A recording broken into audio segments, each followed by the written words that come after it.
Olá, pessoal, tudo bem com vocês? Vamos para a nossa última aula com assunto inédito, assunto novo. Então, a gente tem a aula dessa semana, que é a 17ª semana, onde que a gente vai ver as aulas 19 e 20. Semana que vem, a semana de número 18, 18ª, a gente vai fazer uma breve revisão. Eu vou pegar alguns slides, selecionar para falar um pouco de cada assunto. E vocês têm entrega do trabalho. Não se esqueçam, trabalho é individual e tem até dia 30 de novembro, às 23 horas e 59 minutos para entregar. Vou até pegar aqui o material do trabalho. Vocês têm que escolher uma empresa, descrever e elaborar um organograma da estrutura organizacional dessa empresa. É importante que vocês justifiquem o porquê desse organograma, tá, gente? Não é assim só, eu coloco o presidente aqui, diretor disso aqui, diretor daquilo ali. Justificar. Isso faz parte do planejamento estratégico de uma empresa, tá? Assim como a gente já falou há pouco, valores, missão, você tem que fazer muito bem feito para seguir aquele caminho. Assim a gente também faz na estrutura organizacional, no organograma da empresa. Bom, como eu falei para vocês, hoje é a nossa última aula com assunto inédito. Espero que vocês já tenham estudado, né? Já tenham visto lá. Lembrem-se, vocês têm o desafio, tem o capítulo de livro, tem exercícios, tem material extra, tem o vídeo do professor e etc. De novo, a nossa aula aqui é só para tirar dúvidas, fazer uma revisão geral, né? E principalmente tirar dúvidas e colocar experiências que vocês já têm também, né? Eu estou esperando aqui vocês na nossa live, né? Infelizmente até agora poucos entraram na live, né? Então, assim, eu espero que, né, vocês estejam aproveitando. Por quê? Um engenheiro de produção, ele não é só para chão de fábrica. Ele é um excelente profissional também para dirigir empresas, tá? Talvez seja um dos melhores engenheiros para dirigir empresas. Ele conhece mais coisa das entranhas da empresa do que qualquer outro. Tá? Então é importante que vocês conheçam, saibam como fazer planejamento estratégico. Até tem um livro muito bom, vou pegar aqui para vocês. Planejamento Estratégico do Djalma de Pinho Rebouças de Oliveira. Gente, esse livro é excelente. Eu até marco algumas coisas aqui que eu quero passar para vocês, discutir com vocês. Então, esse livro é excelente, vale a pena. Djalma de Pinho Rebouças de Oliveira, Planejamento Estratégico. Só para vocês terem uma ideia como esse livro é bom, já está na 34ª edição. 34ª edição. Bom, então vamos lá, vamos conversar. Hoje as nossas aulas são aula 19, gestão da mudança organizacional, e aula 20, análise administrativa, alguns aspectos fundamentais. E daí a gente termina a nossa disciplina. Semana que vem a gente tem a revisão para a prova. E daí na semana do dia 7 vocês vão fazer a prova de vocês. Então vamos começar? Eu vou compartilhar então aqui com vocês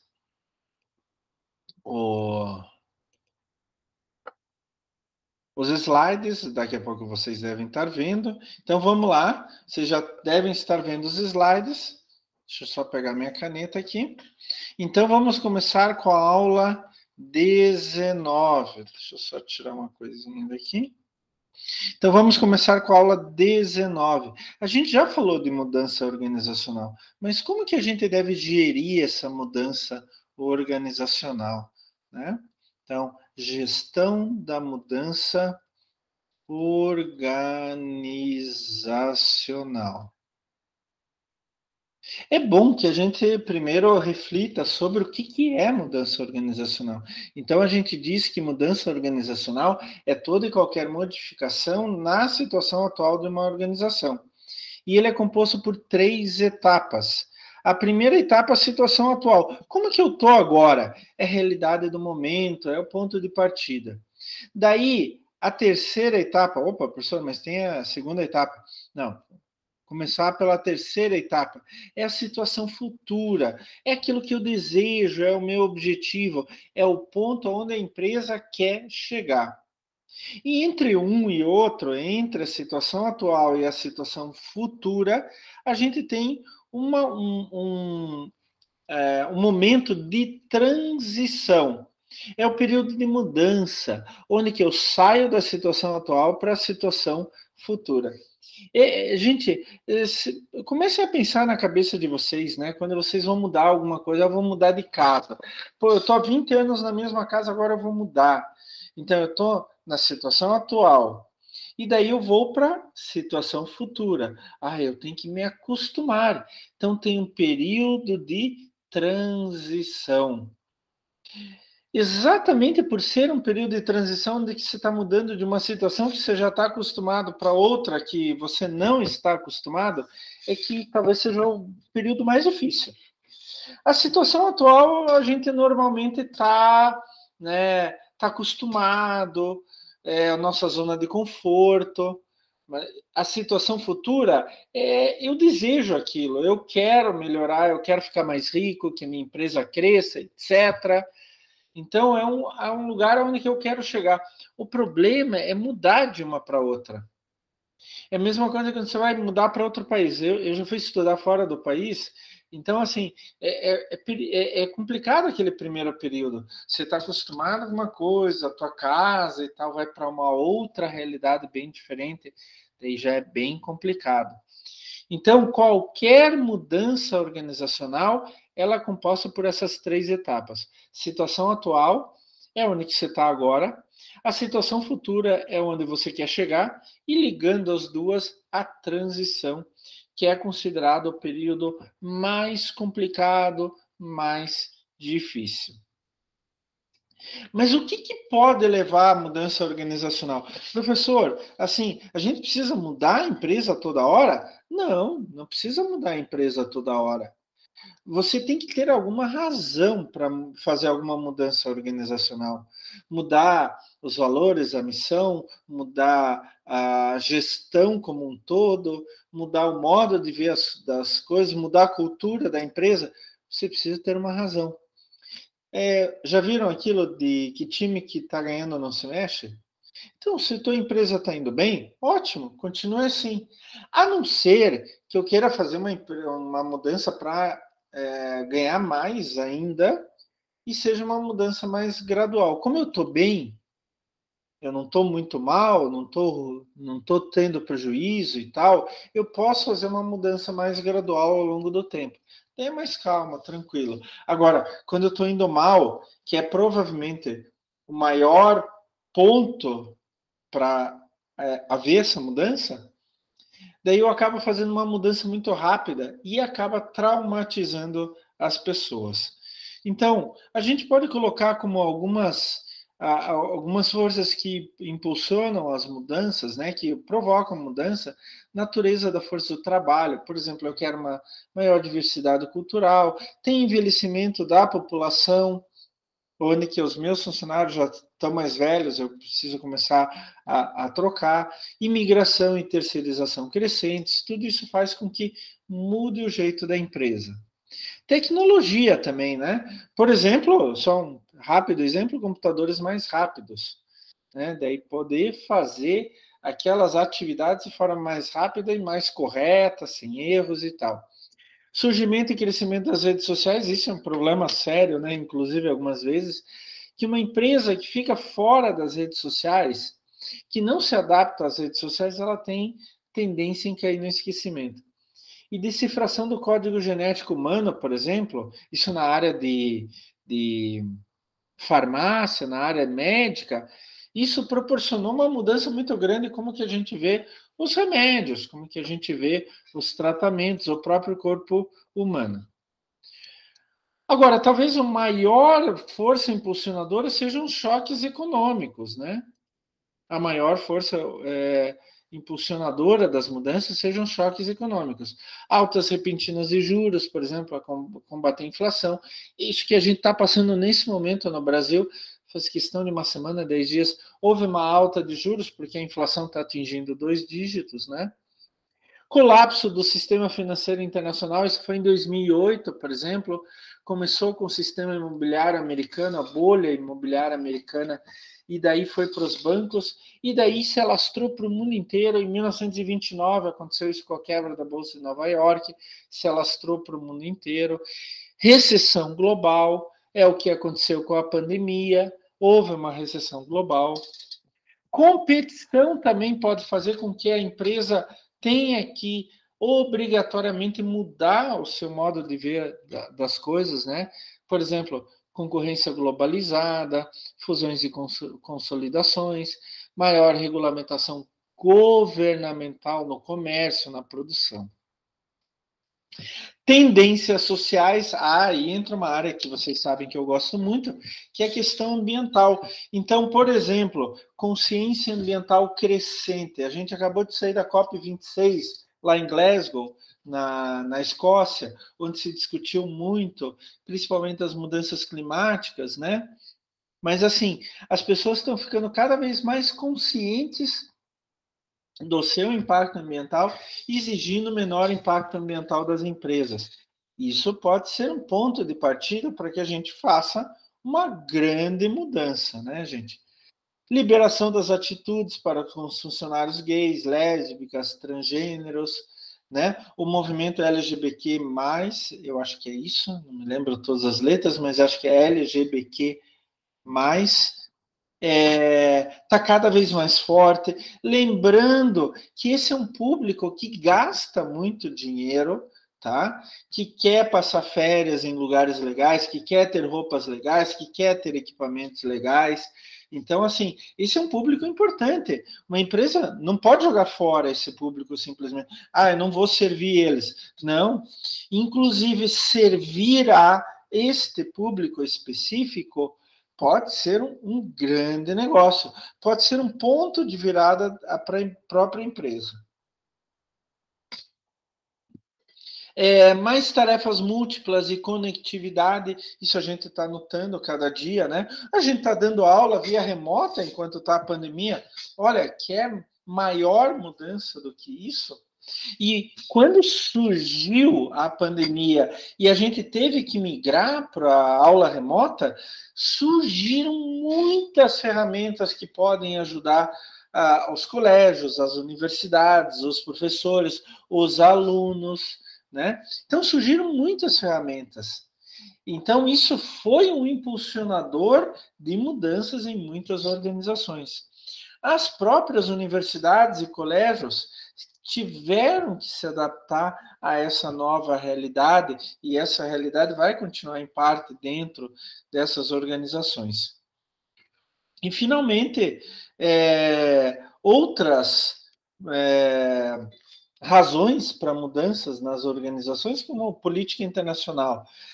Só dar um exemplo, assim, olha, políticas anticapitalistas na Venezuela, Bolívia, Equador, isso depende muito de qual governo que está ali.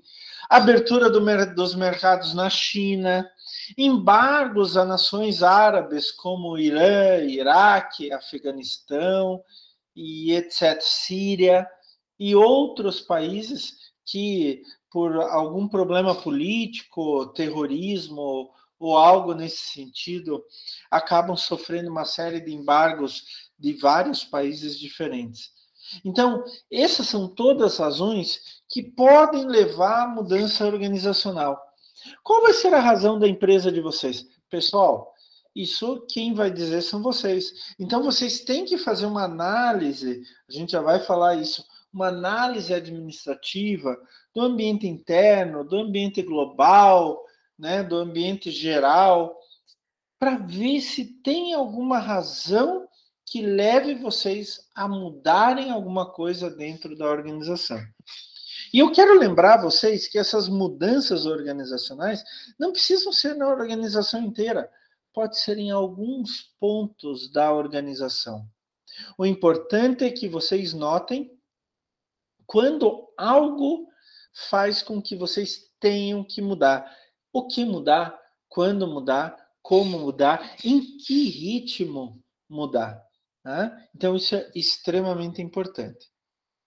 Mas, pessoal, tem algumas coisas que podem levar à resistência a mudanças. E daí a gente tem que ficar de olho, ouvido aberto. E algumas dessas coisas podem ser, assim, coisas que venham de dentro das pessoas ou até razões escusas, razões ruins, né? Então, vamos dar uma olhada nisso daí. Por exemplo, aqui, confusão. É uma forma de impedimento para o acontecimento da mudança. Algumas vezes as pessoas ficam confusas. Não é que elas ficam de mal, querem prejudicar alguma coisa. Elas realmente não sabem o que está acontecendo. Principalmente aquelas pessoas que estão há muito tempo no mesmo ritmo, com a mesma configuração organizacional, etc. Daí você muda, as pessoas podem ficar confusas. Mas tem aquelas pessoas que fazem a crítica imediata, né? É a rejeição pela mudança antes mesmo dessa ser detalhada. Você fala assim, pessoal, nós vamos realizar algumas mudanças dentro da empresa. Então já vem, mas não vai dar certo, é uma porcaria, isso que você está pensando, tá tão bom assim, para que mudar, que coisa ruim, que chato. Mas espera, eu nem falei qual vai ser a mudança, pessoal. Então, assim, a pessoa começa a criticar, ela nem sabe o direito que vai acontecer e já começa a criticar, tá? Inclusive, eu dou uma dica para vocês, assim como funcionários, por exemplo, quando forem fazer mudança, primeiro se informem muito bem dessa mudança. O que vai ser essa mudança? Para depois criticar ou não. Daí tem um negócio um pouco mais sério, né? Que é a negação, a renúncia em aceitar que as coisas mudaram. Ah, mas eu sempre trabalhei desse jeito. Para que mudar? Eu não quero que mude. Tá tão bom assim. Não vão mudar. Eu não vou mudar. Eu não vou mudar. Eu não vou mudar. Uma amiga minha que trabalha em outra instituição estava me contando esses dias que eles estavam em home office, né? Daí uma funcionária lá disse que não ia voltar. Eles convocaram, né, com a vacinação, diminuição de casos, de mortes e tal, voltaram para presencial. Eu não vou. Eu não vou. Eu não sei se vocês viram o caso agora, né, do aquele time de futebol, o Bayern de Munique, da Alemanha, tem uns 4, 5 jogadores que não querem ser vacinados. Não querem. Então, eles não querem que as coisas mudem, eles têm receio, sei lá o quê. Também temos a chamada obediência maliciosa, olha só, obediência maliciosa. O cara é sem vergonha, o cara é um chato, o cara é um mentiroso, né? O indivíduo simula concordar com a mudança quando de fato não está de acordo. Ele até pode fazer, né? Mas ele vai mostrar, não, tá certo, mas dentro dele, não vai dar certo isso daí. Mas chefinho, tá certo, chefinho, tá certo. Mudança é bom. Não vai dar certo isso daí. Não vai dar certo isso daí, não vai dar certo. Eles estão fazendo só para encher o saco, etc. Isso é obediência maliciosa. Mas chefinho, legal, chefinho, gostei. Vai ser bom, vão ser boas essas mudanças. Daí tem aquele que é acordo fácil, né? O indivíduo apresenta pouca resistência, mas impede a realização do que está sendo concordado. Então ele aceita, não, tudo bem. Fala pouca resistência, assim, ele não vai encher, não vai puxar o saco do chefinho, né? Não, tudo bem, vamos fazer. Daí por trás ele vai minando, ele vai sabotando o que está sendo feito. Tem aqueles casos de deflexão, né? Onde que você imagina uma mudança organizacional, conduz aquilo, daí alguém lá vai mudar de foco. Vai tentar mudar de foco, causa mudança de foco.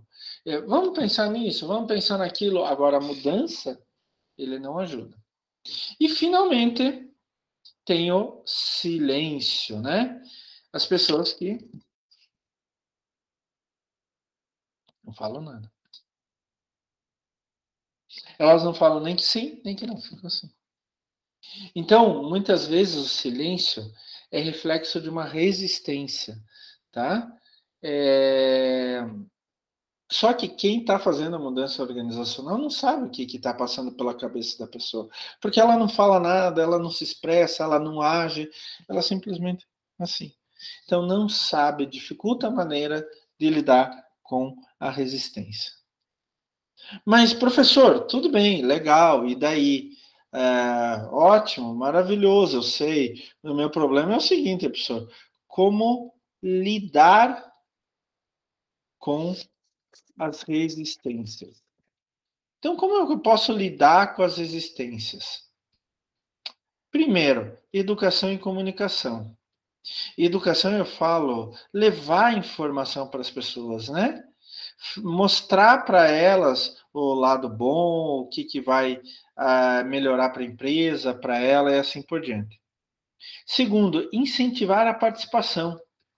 Fazer com que cada um se sinta especial, se sinta importante para participar dentro dessa mudança organizacional. Terceiro, facilitação. Não deixe que a mudança organizacional seja algo muito complexo, difícil. Facilite as coisas. Quarto, negociação. Pessoal, se tiver algo dentro da mudança organizacional que as pessoas não concordarem, não vá impondo. Negocie, faça negociação. Se nada. O mais importante é esse, assim, ó. Vamos até colocar em ordem de importância. Primeiro, educação e comunicação. Segundo, participação. Terceiro, facilitação. Quarto, negociação. Quinto, se eu não conseguir nenhum dos outros, manipulação e coopção. Olha, se você me ajudar nessa mudança organizacional, você vai ganhar um cargo bem legal. Teu salário vai subir tanto e assim por diante. Isso é manipulação, coopção. E finalmente, se nada disso der certo, daí entra a última carta do baralho, coerção. Ó, meu amigo, seguinte, se você não ajudar aqui na mudança organizacional, vai ser mandado embora. Pura e simplesmente. Então, mas só que eu quero deixar bem claro para vocês, gente, tentem primeiro educação e comunicação. E por que isso? Porque quando a gente vai do primeiro para o quinto, a gente vai tendo cada vez menos colaboração das pessoas. Assim, você chega para uma pessoa, se você não fizer isso, você vai ser mandado embora. Você acha que a pessoa vai fazer como? De boa vontade? Por causa dos teus lindos olhos? Não, não vai fazer. Ela vai fazer emburrada. Ela vai fazer da pior maneira possível. Isso não é o funcionário que a gente precisa, tá? Então, tentem sempre fazer pela educação, comunicação. Educação, eu falo, levar a informação correta. Tentem obter a parte, tentem envolver as pessoas no processo, participação. Facilite o processo, não deixe ele muito complexo. Qualquer coisa, negocie com as pessoas. Olha, você não gostou disso, mas então a gente pode mudar, mas não pode mudar tanto. Se cada um liberar um pouco, a gente chega num denominador comum. Se nada disso der certo, daí vá para manipulação e corrupção. Olha, você vai ganhar um cargo mais alto, tá? E se nada disso, mesmo assim, der certo, daí vá para a coerção. Olha, meu amigo, se você não ajudar aqui, você vai ser mandado embora. Mas assim, a coerção é a última coisa que vocês devem fazer. Eu quero que isso fique bem claro para vocês. É a última coisa que vocês devem fazer. Então, isso foi uma pitada sobre mudança organizacional. Isso foi umas dicas até, né, gente? Umas dicas para o dia a dia de vocês dentro de uma empresa. E agora, então, a gente vai para a última aula. A nossa aula 20, que é análise administrativa. Análise administrativa. Aspectos fundamentais. Algumas coisas básicas, fundamentos de análise administrativa. O primeiro fundamento é a gente saber o que é ambiente geral, né? E ambiente de tarefa. Ambiente geral é formado por todas as forças que vão atingir a empresa de vocês. Então, forças econômicas, tecnológicas, socioculturais, demográficas, políticas e até mesmo legais, ligadas à legislação. Então, a gente pode dizer assim que o ambiente geral é de fora para dentro da empresa. Agora, a gente também tem, para analisar a empresa, o ambiente de tarefa, que é o conjunto de forças e condições que vem mexer dentro da empresa. Por exemplo, fornecedor, distribuidor, cliente, concorrente. Isso tudo vai afetar cada processo dentro da empresa. Então, a gente tem o ambiente geral, que até está errado, e o ambiente da tarefa. Vocês veem que o ambiente. Aqui no meio está a empresa, né? Em volta da empresa está o ambiente da tarefa, que atinge diretamente a empresa. Em volta do ambiente de tarefa está o ambiente geral, que atinge o ambiente de tarefa, que vai atingir a empresa. Então, no ambiente geral, a gente tem as variáveis tecnológicas, por exemplo, formas de produção, né?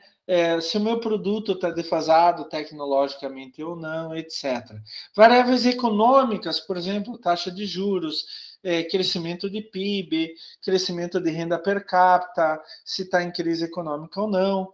Variáveis sociais, por exemplo, eu até estava comentando com uma amiga minha que é gerente de uma farmácia, e essa semana elas estão no Black Week, né? Acho que é isso, né? Black Week, com descontos muito fortes. E daí eu perguntei para ela assim, mas como está indo o Black Week de vocês vendendo muito? Ela, não. Mas por que não está vendendo muito? Ela disse, o bairro é ruim. Então, é uma renda mais baixa. E essa renda mais baixa que está sendo mais afetada agora pela pandemia, né? Então, isso é uma variável social. Se o meu comércio está localizado num bairro onde tem renda mais baixa e está sofrendo mais com o desemprego por causa da pandemia, então eu vou ter mais problemas. As variáveis ecológicas, né? Poluição, por exemplo, falta de recursos naturais. Variáveis demográficas, se eu tenho mais ou menos população. Perdão, pessoal, perdão. Acontece a aula ao vivo. Variáveis legais, que é a legislação, né? A gente sempre tem que ficar de olho, porque a legislação muda o tempo todo, o tempo todo. Agora a gente está voltando à PEC dos precatórios, né? PEC é projeto de emenda constitucional, algo que eles querem mudar na Constituição brasileira. E finalmente, isso daí a gente está vivendo muito, né? As chamadas variáveis políticas. Dependendo se é um governo de direita, de esquerda, se é liberal, de centro, dependendo da ideologia que está lá no governo, ele vai tratar a economia de formas diferentes. Eu vou até pegar agora outra cor aqui, porque no ambiente de tarefa é aquilo que afeta mais internamente a empresa. Então, como que são meus clientes? O que eles querem? Quanto que eles compram? Como são meus concorrentes? Eu tenho concorrentes?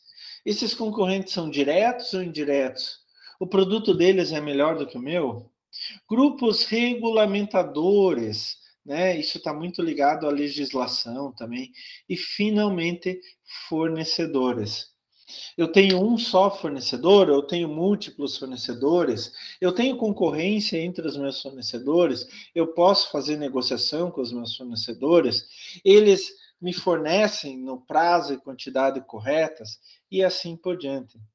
Então, quando eu vou fazer uma análise administrativa, eu tenho que ver cada um desses pontos. E como que eu posso, então, fazer uma análise administrativa? Deixa eu pegar minha caneta aqui. Como que eu posso, então, fazer minha análise administrativa? Primeiro ponto, diagnóstico situacional das causas, que é composto pelo levantamento e pela crítica do levantamento. O que é isso? Não está voltando aqui? Tá. Então, o que é isso? Eu estou com um problema. O que está causando aquele problema? Vamos levantar todas as informações ligadas àquele problema, a causa. Segundo ponto, para fazer uma análise administrativa, estudar soluções dos problemas, que é dividido em planejamento da solução e crítica do planejamento. Então, eu já sei a causa. No primeiro item, no primeiro passo, eu descobri a causa. Agora vamos atrás de soluções. Então, eu vou fazer o maior número de soluções possíveis, vou escolher aquelas mais factíveis e vou criticar. Será que ela vai dar certo? Será que eu vou ter dinheiro? Será que eu vou ter pessoal, capital, né? Capital humano, capital financeiro? Será que essa tecnologia para resolver um problema é a tecnologia correta? Não tem outra? Então eu vou planejar a solução e criticar a solução que eu planejei. Isso é muito importante, gente. Não é só pegar a primeira solução que caiu no colo, oh, pronto, resolvemos os problemas. Provavelmente não. Se isso acontecer, provavelmente você vai cair do cavalo. Se você pegar a primeira solução que aparecer, olha, gente, pela minha experiência, vocês vão cair do cavalo. Tomar muito cuidado. E, finalmente, implementação das mudanças, que é fazer implementação e controle. Então, o que é isso? Eu já escolhi minha solução. Daí eu vou implementar ela. Mas assim, eu não posso implementar de qualquer jeito e deixar ao Deus dará. Já viram esse termo, ao Deus dará? Não controlar nada? Eu tenho que fazer um controle. Então, eu identifiquei o problema, levantei o maior número de informações, passo 1. E daí eu levantei as possíveis soluções e critiquei. A partir disso, eu eliminei algumas soluções e finalmente eu defini por uma solução que é a mais correta a partir das críticas que eu fiz. Então, passo 2. E agora eu vou implementar essa solução. Só que quando eu implemento, eu faço ela acontecer na prática, no concreto, eu tenho que controlar, eu tenho que monitorar para ver se ela está sendo implementada da forma correta. Se ela não estiver sendo implementada da forma correta, eu tenho que tirar essa solução e procurar outra para colocar no lugar, tá? Mas eu não posso simplesmente implantar uma solução e achar que ela vai se resolver sozinha. Eu tenho que monitorar, eu tenho que controlar, tá certo? Isso é muito importante. Então, assim, ó, olha, quais são as causas? Opa, vamos pegar aqui, ó. Quais são as causas? Daí eu vou procurar soluções para essas causas. E daí eu vou implementar essas soluções e monitorar soluções. É isso que eu tenho que fazer no dia a dia. É assim que a gente faz uma análise administrativa até chegar na implementação disso. Bom, pessoal, era isso que eu tinha para falar hoje para vocês. Então, como eu sempre falo para vocês, na verdade, o material está todo lá para vocês, né? A gente só dá uma pitadinha, tira dúvidas que sejam necessárias e etc. Na semana que vem, nós vamos ter a revisão da matéria. Relembrando vocês, nós vamos ter a revisão da matéria, né? Para avaliação global 2 e vocês têm que entregar o trabalho. Então, o trabalho tem que ser entregue até dia 30 de novembro, 23 horas e 59 minutos, lá na semana 18. Tá certo? Eu só queria relembrar algumas coisas para vocês, que eu também vou falar semana que vem, mas como vai ser a nota de vocês neste bimestre? A avaliação multidisciplinar vai valer 2 pontos. A atividade de frequência não é só fazer, é acertar a atividade de frequência, vai valer 1 ponto. Vocês têm se não me engano, 1, 2, 3, 4, 5, 6 atividades de frequência, tá? A atividade avaliativa, que é esse trabalho, vale mais 1 ponto. E a avaliação global 2 vale 6 pontos. Então, 1 ponto da atividade de frequência, 1 ponto da atividade avaliativa, 6 pontos da avaliação global 2 e 2 pontos da avaliação multidisciplinar, fechando 10 pontos, tá? Então, pessoal, não se esqueçam de fazer a atividade de frequência desta semana. Semana que vem tem entrega de trabalho e revisão, também vai ter atividade de frequência, tá? Por favor, não se esqueçam disso. Então, semana que vem também tem atividade de frequência, tá bom? Então é isso, pessoal. Agradeço a atenção de vocês. Qualquer coisa, pode me mandar e-mail, tá, gente? Se vocês tiverem dúvida, algum problema, podem me mandar e-mail. O importante é vocês entenderem bem isso. Lembrem-se, um bom engenheiro de produção tem que entender de administrar as empresas também. Isso faz parte da profissão, tá bom? Gente, espero ver vocês semana que vem. Qualquer coisa, podem entrar em contato. Um abraço a todos e boa semana ainda para todo mundo, pessoal. Tchau, tchau.